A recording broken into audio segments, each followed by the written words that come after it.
Patrick Beatty Reviews, the #1 for news. It's Patrick Beatty Reviews, #1 for news. Yeah, tune in, get up. Yeah, what's up? Keep the change, you filthy animal.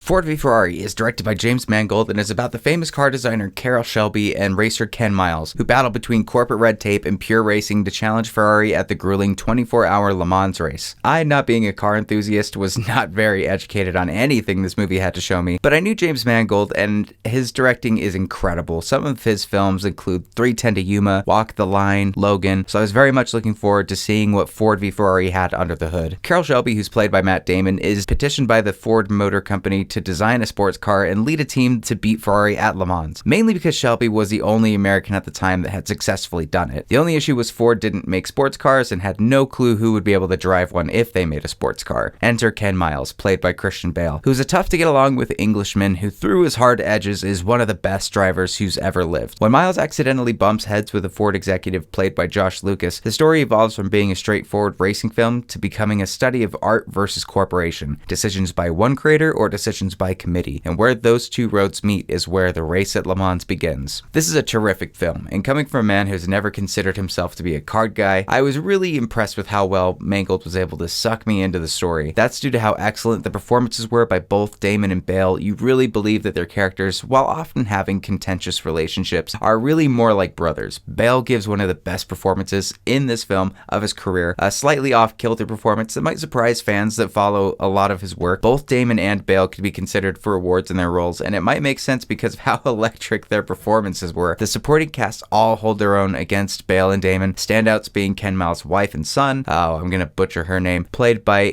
Catriona Balfe and Noah Jupe, along with John Bernthal and Tracy Letts as Lee Iacocca and Henry Ford II. The racing scenes are edited to perfection. I can't comprehend how complicated it must be for an editor to look at a 24-hour race and be able to make a cohesive and energetic and engaging scene that doesn't feel choppy, doesn't feel like you don't really know where you're at in the race. You follow along with it really well. The camera work in the cars during the driving are as good as any Mad Max film. It makes 2.5 hours seem short in those moments. The suspense is properly built. You're in the driver's seat with Miles while he's driving, and just as focused as he is. If the movie should win anything, it has to be editing, because wow. Ford v Ferrari harkens back to the classic films of old, made in modern times. They truly don't make movies like this often with such a large budget. I love the movie. It does run pretty long, and some side stories are not maybe as fleshed out as you would hope, but it is a crowd pleaser. I would definitely recommend seeing this in IMAX, and I'm gonna give Ford v Ferrari a 9 out of 10.